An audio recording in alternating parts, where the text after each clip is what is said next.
It's the All Things Strange podcast.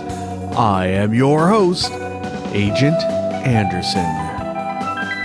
Come along as I examine UFO sightings, conspiracies, and all things strange.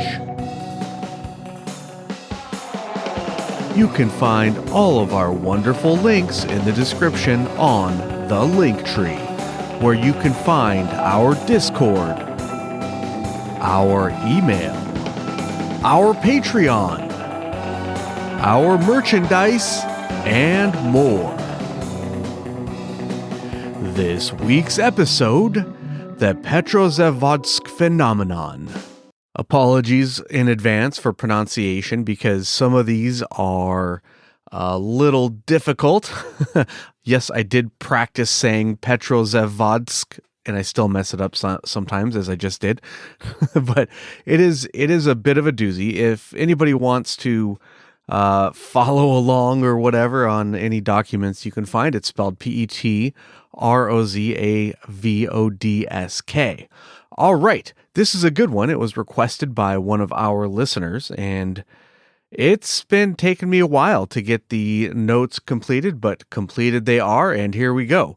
Apologies for last week. I was sick all week and unable to record, but I'm back, and I'm less sick, so I can record now. All right, and also before we get started, we've got two wonderful Patreon tiers for you. The first will get you bonus episodes and after hours, and the second will give you the ability to vote on upcoming topics, such as this one. Welcome to our new Patreon, or most recent Patreon subscriber, Leo. Welcome aboard, Leo. You also get early access to episodes, so this is almost certainly going to be a two-parter. I'm going to record one part tonight and the next part tomorrow, and I will release both of those on Patreon as soon as they are done being edited, whereas the regular feed, they will be spaced apart because, hey, I only got so much time, guys. But yeah, if you're on Patreon, you get to skip the line and you don't have to wait for the regularly scheduled episode to release. All right, well, without any further ado, let's get to it. The Petrozavodsk phenomenon. This is an event that happened on September 20th, 1977. Was a series of events, not just one particular sighting. There were apparently at least 48 different objects seen during this event, and they were seen over a very, very large area. We're centering our discussion on the city, the regional, I guess it's some kind of, regional capital or whatever, the city of Petrozavodsk in Russia, or the Soviet Union as it was back then. That's where the sighting seemed to be sort of centered on, but it was seen everywhere from Copenhagen in Denmark all the way to Vladivostok, which is in the east of the Soviet Union, all the way over by Japan. And we'll talk a little bit about how far away these places are later on. So it was centered over the city of Petrozavodsk, which is about 420 miles north of Moscow. So if you're familiar with the geography and you can think of where Moscow is, this is to the north of that, roughly speaking.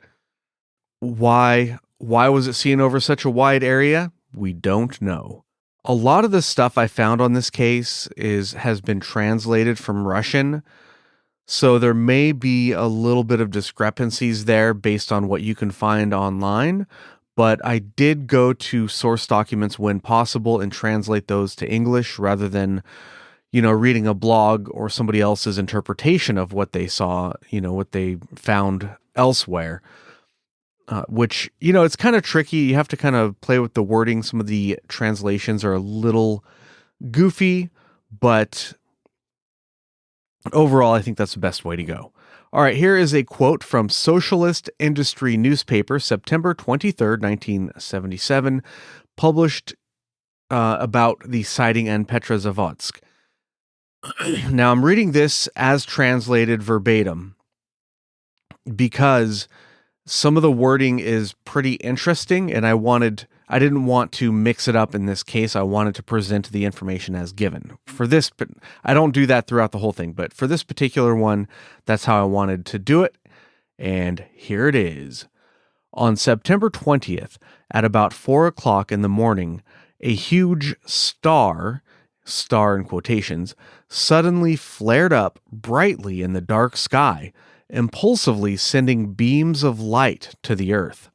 This star, in quotes, slowly moved toward Petrozavodsk and spreading out over it in the form of a jellyfish. Yes, that jellyfish, that is correct. It looked like a jellyfish. Spread out over it in the form of a jellyfish, hung, showering the city with a multitude of the finest beam streams, which gave the impression of pouring rain. So this is a description I found in several places from different witnesses, is that it was showering light down on the city at like rain.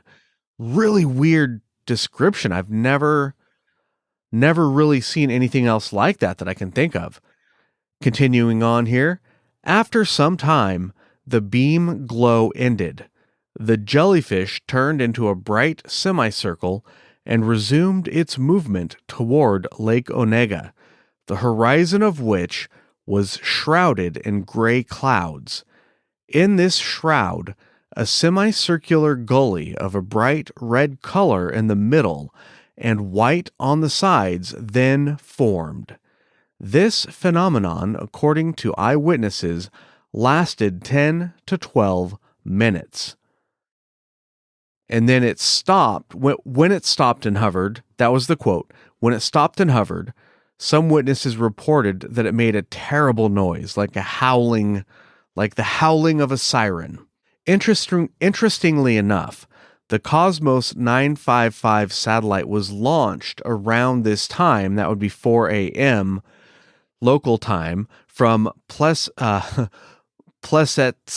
Cosmodrome, that's Plesetsk, Plesetsk Cosmodrome, about 200 miles northeast of Petrozavodsk. At first glance, drawings of the Petrozavodsk UFO do resemble a rocket launch. And if you don't believe me, that description sounds completely wild, go look up, just do an image search for rocket launch, and you will see some images that look completely out of this world. I remember seeing a UFO reported, I think it was over Norway. It was somewhere Scandinavia, somewhere over there. And there are these really bizarre lights in the sky. I didn't know what to make of it at first. And I looked at it, and the glowing looked sort of like an aurora. And that's what I said. I didn't know what it was at the time, but I remember my aunt was visiting and we didn't know what it was. I said, "Hey, look at this. What does this look like to you guys? I just saw a news story about it or something." And they said, "We don't know." Of course, I didn't know either. Later on, it came out that it was a rocket launch, and the rocket that was launched had done some sort of atmospheric testing having to do with, I don't know, atmospheric ionization or the northern lights or something like that. I forget the details, but it looked completely bizarre. And if I had seen that in person, I probably would have been a little bit alarmed. And I might have thought that I had seen a genuine UFO sighting. But the point is that on the surface, this sighting, the Petrozavodsk sighting, looks like a rocket launch. And rocket launches can look something like jellyfish. However, when you look at the details of the case, the witness statements rule out a single rocket launch being the source of the sighting. Like, that's not my opinion. That's actually, well, we'll talk about it later, but it could not have been caused by the Cosmos 955 launch. Now, could some of the sightings been caused by that launch? I think absolutely. I think some of the sightings could have been caused by the Cosmos 955 satellite launch, but certainly not all of them. We'll get into that. But some of the details, like the streams of light raining down, or some of the descriptions of it. Like, it just doesn't sound like a rocket launch. I can't imagine how a rocket launch would cause some of these things. Now, the day before the launch, on the 19th, groups of UFOs were seen in other places all over, actually everywhere pretty much. It appears to be a global flap, but we're focusing on the Soviet and East European areas just to kind of narrow it down. This part of the reason why this case took me so long to put notes together for is because there was a lot of things I needed to look into. And every time I would find something, I'd go down this little rabbit hole and spend half an hour reading up on something. And then I have to tell myself, okay, I don't have time for this. I have to stay focused on the core case. But this is one of those cases. I know I say this a lot, but this is one of those cases I could probably do at least 10 episodes on this particular incident and all of the other side incidents that it touches. Like, at least, bare minimum, 10, no problem. There's that much to it, and it's one rabbit hole after another. All right, so on the 19th, the day before the launch, groups of UFOs were seen in Leningrad, which is now St. Petersburg, which is 190 miles southwest of Petrozavodsk, and that would be about 400 miles away, roughly speaking, from where the rocket was launched. Because this is southwest, and the rocket was launched east of Petrozavodsk. It was launched east of there. So that distance is important to keep in mind, 400 miles approximately to Leningrad. Vilnius in Lithuania, which is over 600 miles from Petrozavodsk, and Tbilisi in Georgia, over 1,400 miles from Petrozavodsk. Those are all of those places saw UFOs. Now, you might be wondering, what the heck is 1,400 miles? What kind of scale? What does that mean? Well, just as an example, San Francisco to Los Angeles in a straight line is about 350 miles. So 1,400 is really far. Now, I'm curious, just for our international listeners here, particularly because, some people listen outside of the United States and they might be wondering what the hell a mile even is. Nobody uses miles except for the United States, so you might not have any reference point for that. I know when I see things described in kilometers, I can't really picture what that is. I could tell you what 1 mile is. I could tell you what 10 miles are. I have, firsthand experience with those units of measurement, but 10 kilometers, no idea. So let's take a look here. Let's say London. I have a map here. It's really cool. It's calcmaps.com/map distance, map dash distance / and you can type in a city, any city in the world, and it usually will find it. And then you click on that city, it puts a dot on that city, and then you can zoom out and you can click on whatever you want. So let's do London to Paris, and London to Paris is 212 miles or 342 kilometers. Let's do something in good old Australia here. Let's see. Let's do Melbourne. There we go. Good old Melbourne. So that's towards like the southeast part of Australia. Let's see. Where should we go from there? Let's just see what pops up on this map here. Okay, and then on the other side to the west is Perth. So let's check it out. So Melbourne to Perth in a straight line is 2,717 kilometers or 1,688 miles. So that is a distance not entirely unlike what we were just talking about here. So anyways, apologies to all of our international listeners, but I am going to be talking in miles because that's just what I know. I know miles. I'm not familiar with kilometers so much. So there were also UFOs seen the night of the launch at 1:00 a.m. over Medvezhegorsk, which is 80 miles north of Petrozavodsk. 2:30 a.m. at Louhi, Louhi, in the Karakalpak ASSR, which is, I guess, a little sub-region, and that's 300 miles north. And I guess it's an autonomous republic in the Soviet Union, at least it was at the time. I have no idea if it still is. Like I said, I would try to read about some of these places because a lot of these places have really fascinating histories. Like just reading about why St. Petersburg is no longer named Leningrad is really interesting, but not super relevant to this episode. So I had to stop doing that because I was taking way too long. Anyways, at 3 o'clock, UFOs were seen over Kovdor, which is 400 miles south of Petrozavodsk, and at Palanga in Lithuania, which is 580 miles southwest. At 4 o'clock during the launch, objects were seen over Leningrad, Kem, Kalevala, Estonia, and many, many other places, all over the dang place. And like I said, even all the way over on the coast by Japan, which is like really, really far. That's so far that the curvature of the Earth prevents. I don't know how to calculate this stuff, but I'm guessing the curvature of the Earth is going to prevent them from seeing the same thing at all. And so I looked it up just out of curiosity, and I'm not sure if it's super relevant, but I think it's relevant. But so for something in the elevation, how far can you see to the horizon? And this is important, I guess, because it can give us an idea of, if you reverse it and say, okay, if you're on the ground, how far away could you see something in the sky because, the horizon or the curvature of the Earth gets in the way, unless you believe the Earth is flat, and then I don't know what to tell you. But so the calculation is how tall or how high up are you? How far can you see to the horizon? So a person 6 feet tall can see about 3 miles to the horizon, and we're talking about flat, like a flat landscape here. We're not counting mountains and hills and that kind of thing. 20 feet up, you can see 6 miles.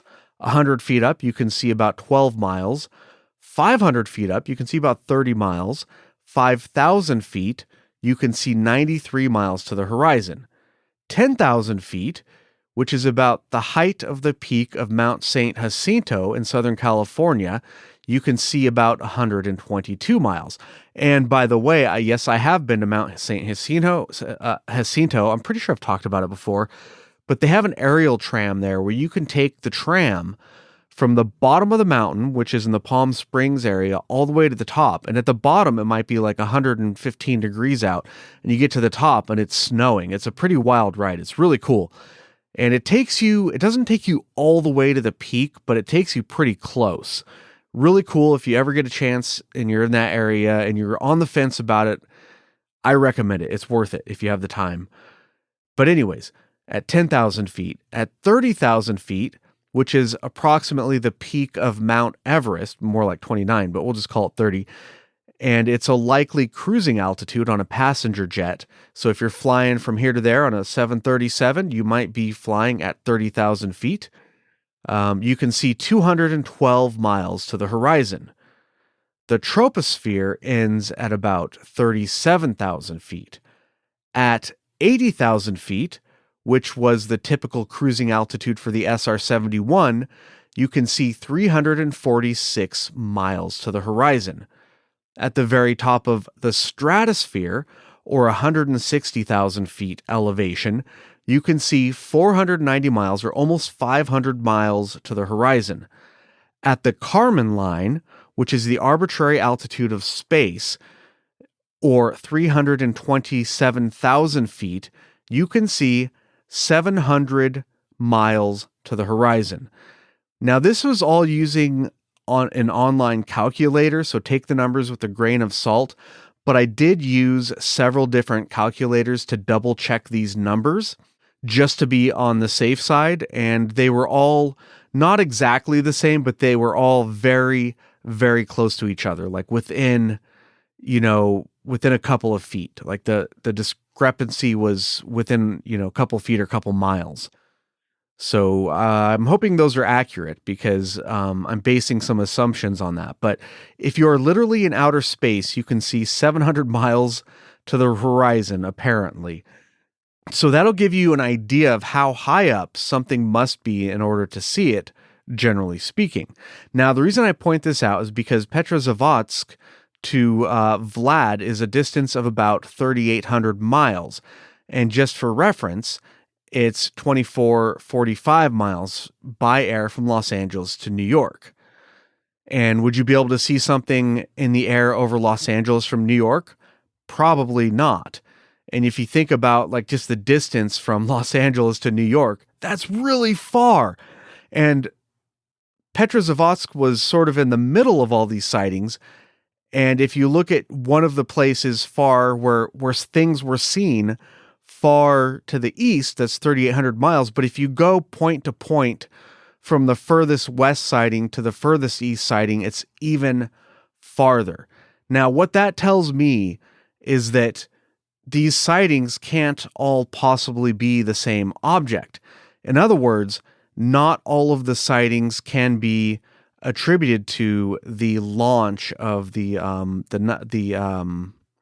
Cosmos 955. It's just too far. Some of them could have been caused by that, but certainly not something 3,800 miles away. That's ridiculous. And just another distance I looked up just for fun was San Francisco. I live pretty close to San Francisco as far as these numbers go anyways. San Francisco to Cape Canaveral, where they do a lot of NASA launching, is about 2,800 miles. And I've never seen a Florida launch or rocket. Like there's no chance. It's just too far, right? I thought that was interesting just to look that up. Anyways, during the rocket launch, UFOs were seen all over the place in Leningrad, Kalevala, Petrozavodsk, Lithuania, Estonia, pretty much all over the place. I found some pictures in one of the articles and translated. The caption says, "Colored pictures of the phases of the Petrozavodsk phenomenon were published in the magazine Technology and Science, 1978, number 9. They look pretty wild, but I'm not sure if they're like photos of the actual event or drawings to reproduce what people saw. It's not clear. I think they were drawings, but they could be really low-res photos as well. But I think they're drawings. And there is actually a photograph. Supposedly, there's a photograph of the Petrozavodsk event. And that's actually, if you look it up on Wikipedia, boom, it's right there. It's a photocopy of the photograph. The original photograph has been lost. I tried finding out more information about that photograph, but I was unable to after searching for a little bit.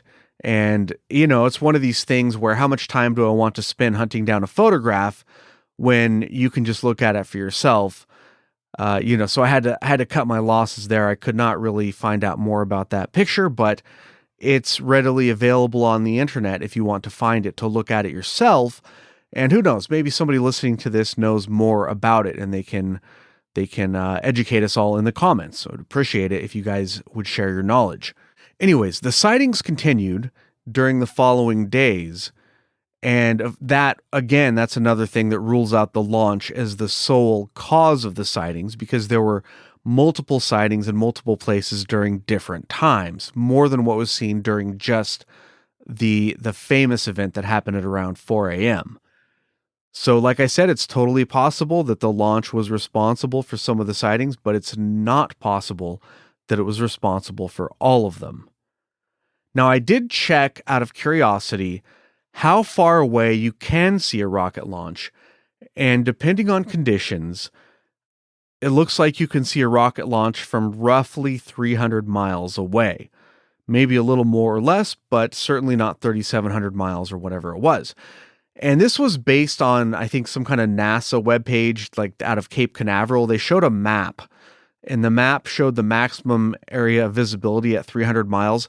Let's say hypothetically this rocket was really big and really bright, so you could see it from further away than whatever NASA's using. So let's say it could be seen at double the distance. That's still only 600 miles, which doesn't even come close to covering the areas where this thing was seen.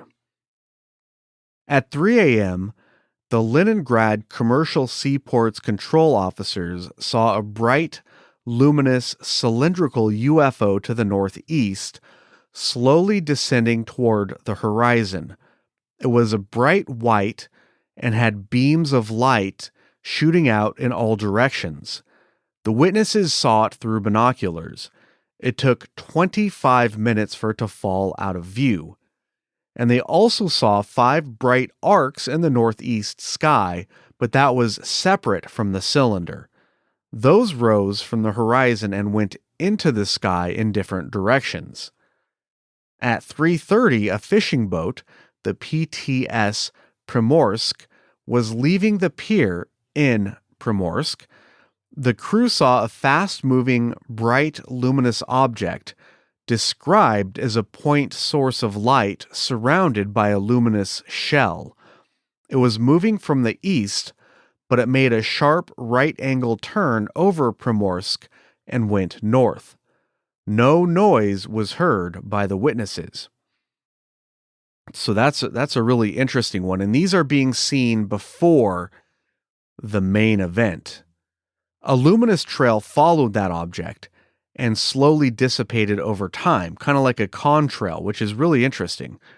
A second object was seen, a sphere which was lit up on the bottom. Witnesses saw it descend out of sight.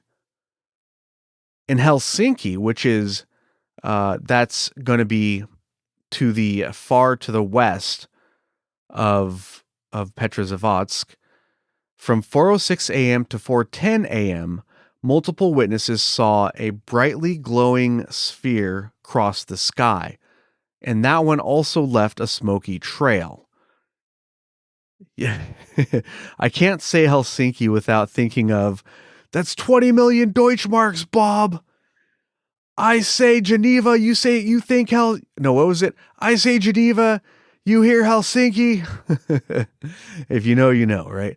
Anyways, in Turku, Finland, 2 men saw an object that resembled a spinning life buoy at a distance of 300 meters, estimated to be 10 meters in diameter, which is about 32 feet in diameter. Back to Leningrad, a sphere surrounded by a translucent shell was seen by multiple witnesses. It was hard to see the exact shape of the object, but it was a sphere or oval. It emitted bright rays and flashes of light. It moved east to west. Now remember that, east to west. That's important. So it moved east to west, stopped and hovered for several minutes, and then moved to the north. At 4:06 a.m., near Volodarsky Bridge, a witness named V.G. Lazarev, who's a flight attendant of the Leningrad United Aviation Detachment, saw a bright point in the sky moving toward Leningrad from the Nevsky Forest Park. It stopped 40 degrees above the horizon for 1.5 minutes, hovering in place. A white cloud grew around it, and bright streams fell from it like fireworks. Quote, inside, a dark central spot of irregular shape was observed, growing together with the cloud. 1.5 minutes after stopping, the central object, or point, began to move north. It left a luminous trail similar to an airplane's contrail. The whole picture is very similar to the phenomenon observed in Petrozavodsk. And one thing that's really kind of weird is that even though you're seeing areas that are so far apart that it's hard to believe that the rocket launch could cause the sightings at all these places, even so, these sightings are happening nearly simultaneously. So the timing is not exact, but again, we could chalk that up to a number of various factors, right? My wristwatch might be set slightly inaccurately. Maybe it tells time a little inaccurately. So maybe if the time is 4:06, my watch might read 4:07 because I set it incorrectly somehow. Or I glanced at the clock and I walked outside and I set it outside and that took me a minute to do, or whatever. You get the idea, right? So that could account for some of these discrepancies in times. It could be just witnesses only glanced at a clock and they remember the time incorrectly. But that aside, the time frame here of a lot of these sightings, it's in a pretty tight corridor. Like a lot of these are bunched up at the exact same time pretty much, which is weird because these sightings were seen in such vastly different geographical regions. In Primorsk in the Ukraine, which is 1,040 miles south of Petrozavodsk, at 4 a.m., witnesses saw a bright spherical object surrounded by a ring shell with rays extending from it. It was seen moving from the east to the west. Again, remember that, east to west, very important. After 5 minutes, it turned to the north, leaving a long yellow or pale red tail. But there's one important detail to this sighting. The object was seen below the clouds. Even if it was the rocket launch, which was somehow seen 1,000 miles away or 1,200 miles away from where it was launched, even if that was the case, there's no way you would be able to see it below a solid cloud cover. The math just doesn't work out. So this sighting is highly interesting. That is a fact that is really important in ruling out the Cosmos launch. All right, in Kirkijoki, 300 miles west of Petrozavodsk in Finland, witnesses saw what at first appeared to be a meteor, but then it stopped and moved towards their position. It increased in size quickly and took on the form of an airship. Quote, "The object was faceted and tipped with brightly shining spots on front and back. The edges were glowing with white light, which was slightly fainter than the spots." And another thing that's really interesting about this is the similarities between objects. Now, this one wasn't that similar. This is actually a pretty unique looking sighting. And I didn't see a timestamp for this one. I just saw a location. But this one looked like a faceted and tipped with brightly shining spots on the front and back, and the edges were glowing with a white light. So this doesn't look like what other witnesses were seeing, but it just struck me that the phenomenon seen over Petrozavodsk did certain things, had certain maneuvers, and those maneuvers seemed to match objects. The timing of those maneuvers even seemed to match other objects seen over other areas that are geographically really far away, which is a very puzzling aspect of this sighting, because if you have two objects that are seen so far apart that they can't possibly be the same thing, or one of the witnesses sees it below the cloud cover so they can't be the same thing, why are they synchronizing their movements? Or at least moving in very similar ways? It's so weird. This is such a strange case. I love it. Anyways, back to the Kukijoki object. I'm sure that's not how you say it, but hey, I apologized at the beginning of the episode. Apologies again. I'm not trying to butcher your city names on purpose out there. I'm just, I have no idea how to pronounce all this stuff. So anyways, that object was 100 meters long, 15 meters in diameter, and it had an altitude of 500 meters. It moved generally west to east and released a bright orb from its rear as it went. The orb went to the north and descended behind some trees. This object was silent, and the sighting lasted about 15 minutes. All right, next area, Peterhof, which as far as I can tell is in St. Petersburg, the Leningrad area as it was known at the time, which again is 180 miles from Petrozavodsk. This one is pretty similar to some of the others, but there are a couple of important details. At 4:05, witnesses saw a light spot that quickly increased in size and formed a giant lampshade. The dome was covered with light and dark stripes. The object hung motionless in the western part of the sky over the Gulf of Finland.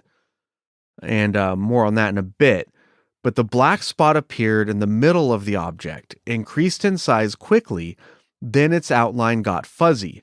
Quote, "After that, some body emerged from the depths of the spot and, leaving behind a pale blue trail, disappeared from sight.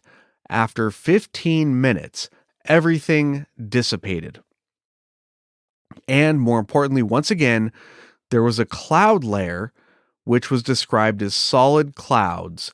So this was seen once again below the clouds. Now, I didn't find a specific city named Peterhof, but there is a Peterhof Palace in St. Petersburg or Leningrad in Petergof, known as Petrozavodsk from 44 to 97.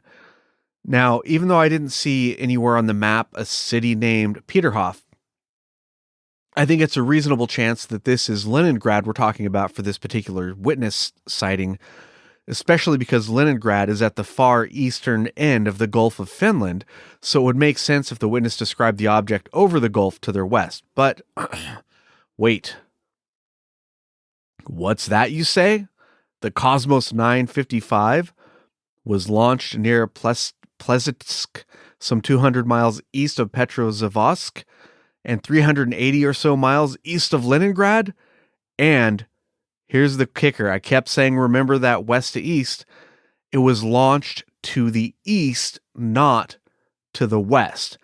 Now, most of these witnesses saw the object traveling east to west, but the rocket was launched eastwards.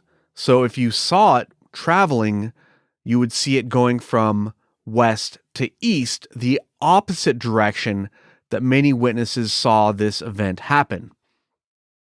Wait, that's not right. Happened that saw this event, directional, whatever. You know what I'm talking about, right? So the rocket was launched in the opposite direction of what the witnesses are seeing.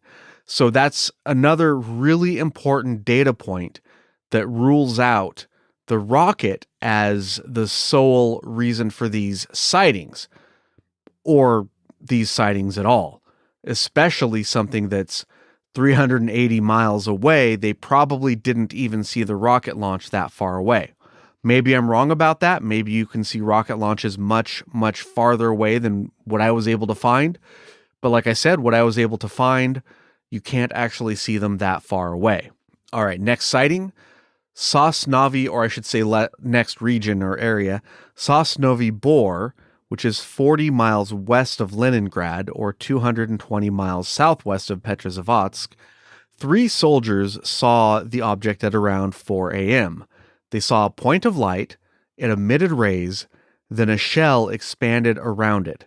It ended up looking like a jellyfish. The point of light separated from the center and fell down.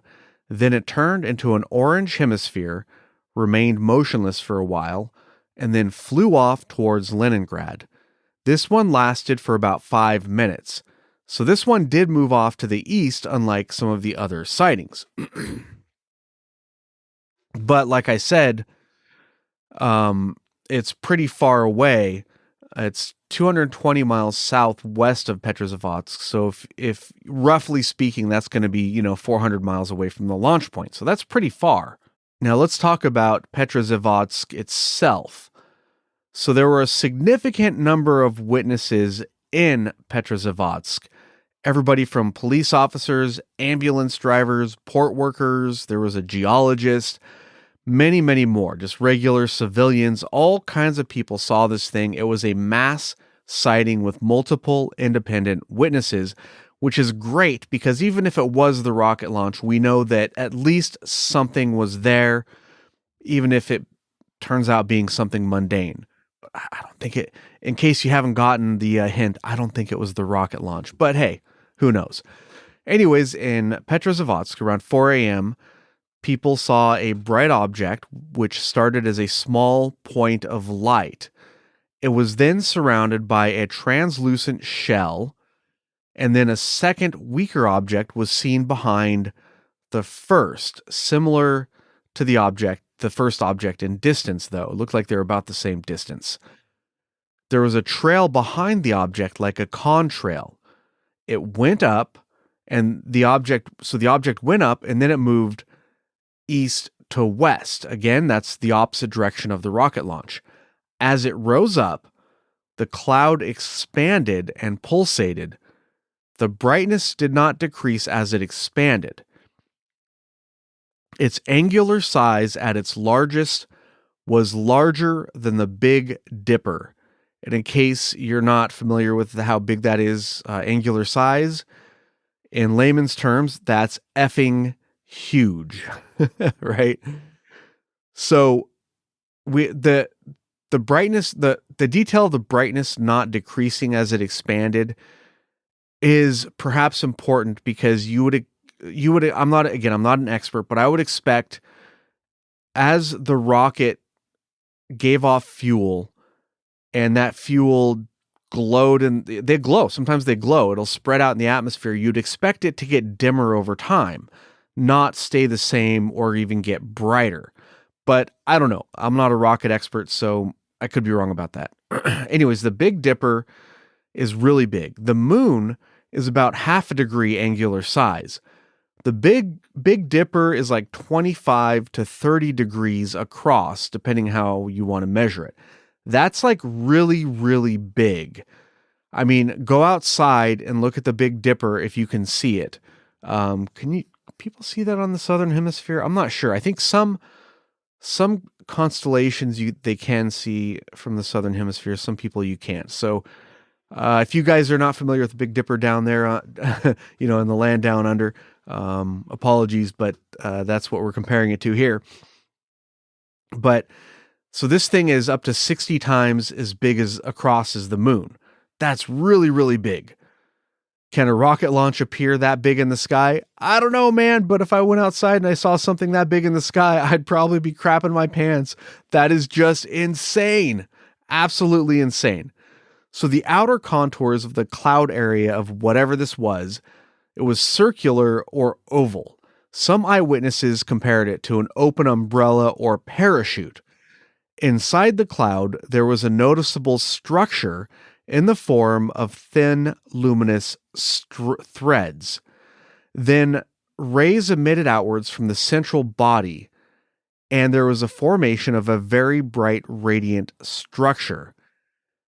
And then a structure of curved rays formed. Now, this is a very, very interesting detail because light doesn't bend like super easy. Light in the atmosphere does bend all the time. That's, there's certain phenomenon that are based on the effect of light bending around other things. I won't go over those here because it's just too far afield, and I'm not an expert on that stuff anyways. But the fact that people saw beams of light bending around, kind of like almost like in a out of the object and then all the way up and then down, like kind of in a 180 shape, that's like not something that light normally does. But interestingly, that is something that can happen during a rocket launch, as like the fuel can glow as it, as the rocket goes up and the fuel burns in the atmosphere. It can leave like really interesting patterns in the sky that can look like curved streaks. Like I said, go look up rocket launches, and you might disagree with me on the fact that this is a rocket launch. And I'm not trying to push an idea really hard one way or the other, but I do like to put my own opinion in there. But I do like to give it a fair shake. I don't like to just ignore evidence, right?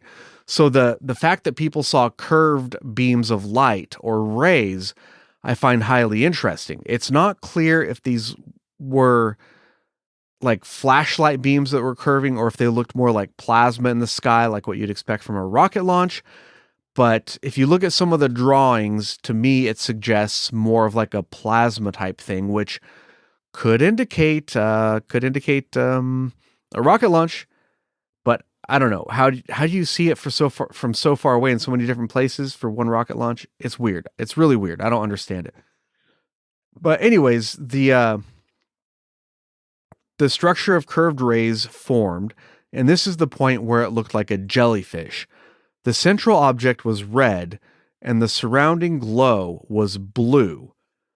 Whatever it was, it stopped about 30 to 40 degrees above the horizon.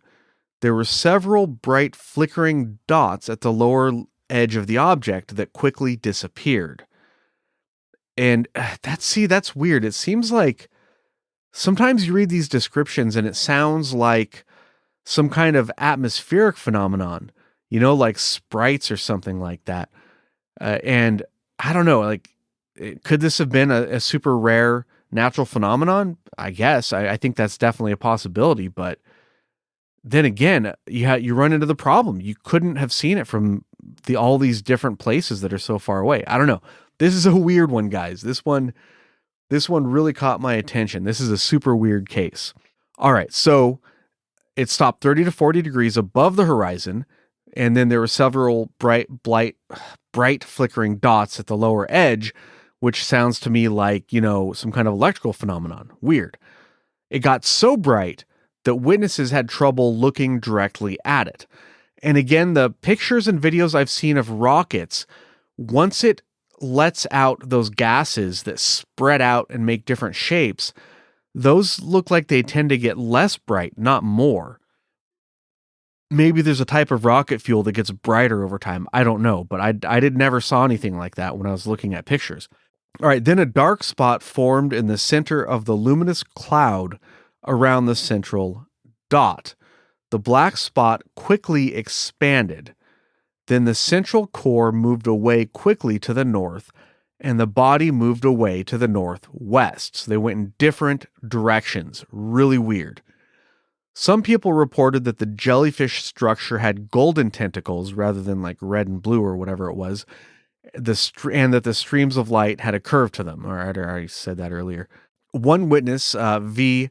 Trubachev, all these people are named V. dot something for some reason. Vladimir was a very popular name back then, apparently. Said that the ground was lightened like in the white night. And I don't know what that means. Maybe it's some sort of Russian folklore or movie or something. I don't know. Maybe it must be some cultural thing that I have no idea what it means. One witness said that the underside of the object resembled a Segner wheel, Segner. Search for it. You'll get a bunch of different results. I didn't really find anything that I found recognizable, but it's just some sort of mechanical wheel, I'm guessing, is just all that is. Interestingly enough, there was an unseasonable bloom in the weeks following the event. Whether or not it's connected to the sighting of the UFO isn't clear, but it was definitely unusual by witness statements. It was not typical for those weather conditions to have a bloom. It was very cold. Probably always very cold, but There are also reports of equipment failing during the sighting, such as computing devices and, electronics equipment, stuff like that. And those electronic devices regained function after the object left. That's really interesting, and that is not super rare for UFO sightings, for people to report, equipment being shut down. Some witnesses described feeling ill after the event and said they could feel some kind of electric current running through their bodies when the streams of light fell down. The whole deal lasted about 15 minutes. Now, feeling ill, that could just be a psychological phenomenon. Maybe you're just so freaked out that it kind of stresses you out. Or maybe they were exposed to something not good, like radiation. Who knows?